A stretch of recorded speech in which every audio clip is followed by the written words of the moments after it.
live. Nabil Kareem, Brendan Haywood, Sam Mitchell. Complete post-game coverage coming up. We're going to hear from the players, the coaches, all the key quotes.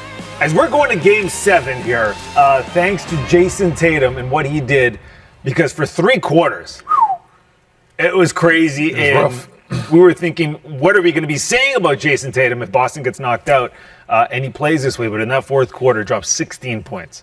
It talks to me about his mental fortitude, because it's real easy when you're in a playoff game and you're on the road and you're struggling to just not get out of that funk, to just let the emotions take over and you just go on home and say, we had a good season, but it wasn't enough. But Tatum didn't do that. He dug deep.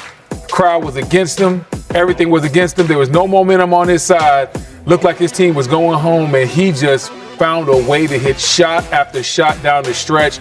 And that's just kudos, and you got to tip your cap to who Jason Tatum is as a person and as an individual in these moments. I've seen a lot of great basketball players fold under that pressure. It's the fourth quarter, it's the playoffs, it's an elimination game. They're not having a good game, and they just never quite flip the switch. The way Tatum was able to flip that switch in the fourth quarter and turn a terrible game for him and the Celtics into an eventual win and a great fourth quarter for him, that was absolutely the stuff that legends are made of. Didn't Jason Tatum make first team All-NBA? Yeah. Okay. Well, he did what he's supposed to do, keep shooting. Look, when I played in the playoffs, we had Reggie Miller. Vern Fleming, one of our co-captains, walked up to Reggie before the game in front of the whole team. He said, if we lose tonight, you better be 5 for 30. Not 5 for 12, not 5 for 13. You got to give yourself a chance. And what Jason Tatum did was what great players are supposed to do. Keep giving yourself chances. Don't look. It's a four-quarter game, and he said it. You get off to a slow start, you miss some shots, but for scores, for great players, all they got to do is see one ball go in at the right time to build their confidence. And so I understand what Brendan said, but he did what a first-team All-NBA player is supposed to do.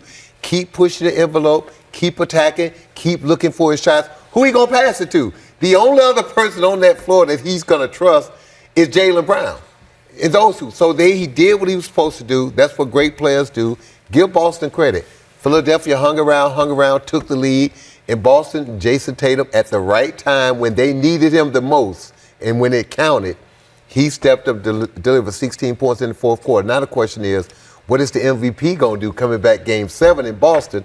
He's got to take his game to another level. I love this series because no one expected this series to go 5 or 6 games. We all expected this to be a 7-game series, and this is going the way we all thought it would. The only reason I would say that maybe people might have thought Jason Tatum wouldn't have had that quarter he's had is because he wasn't just missing shots, Coach. He was missing shots. He was turning over the ball. Yeah. His body language looked different. But then again, fourth quarter, completely different player. Let's just go down the list. I've seen Michael Jordan have quarters in stretches like this. I've seen Magic Johnson. I've seen LeBron, KD, Booker, all great players. But the thing that they do is they keep pushing. They keep attacking because, again, they understand. That's why they're getting paid what they're paid. That's why they're first team All-NBA. Jason Tatum could have lost this game tonight and he could have been 5 for whatever. And no one, he would have had a bad game, but no one would have questioned his greatness. Why? Because he kept attacking. Let me tell you when you question a guy's greatness. Is when he's 5 for 14 and he stopped shooting. Right. He stopped being aggressive. But if he's 5 for 28, now you guys, the public may say, well, 5 for 28, he should have did this, should have did that. But Brendan and I sitting there saying he went out like he was supposed to. He went out with his boots on. He went out firing. You're a great player. If you're going to lose and your team going to lose, it better not be Marcus Smart going 5 for 25. It better be Tatum or Brown going 5 for 25.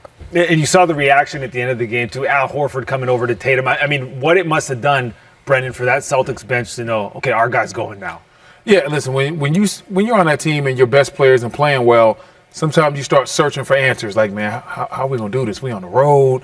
The Phillies come back from a big lead. I mean, what are we going to do?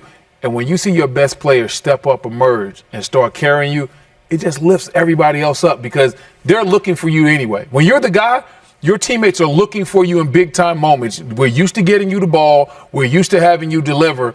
And on a night where you're struggling, all of a sudden for Tatum to flip that switch, that just ignites everything. Those guys, you get a little bit more pop in your step when you're rebounding, when you're running down the court, sprinting back on defense, running back a little bit harder because you truly believe. And when you seeing your big dog go out there and eat, it just something about it, for me, it takes me back to 2011 in OKC in the playoffs watching Dirk. It looks like we're about to lose, and next thing you know, he just turns it on. We're down 15 with 5 minutes to play, and Dirk just won't be stopped. I mean, listen, I love Serge Ibaka, but he hooked him up to a Ford F-150 and drug him all around the gym. And as a unit, we just rallied behind that. Right. And so that's what I saw tonight as Tatum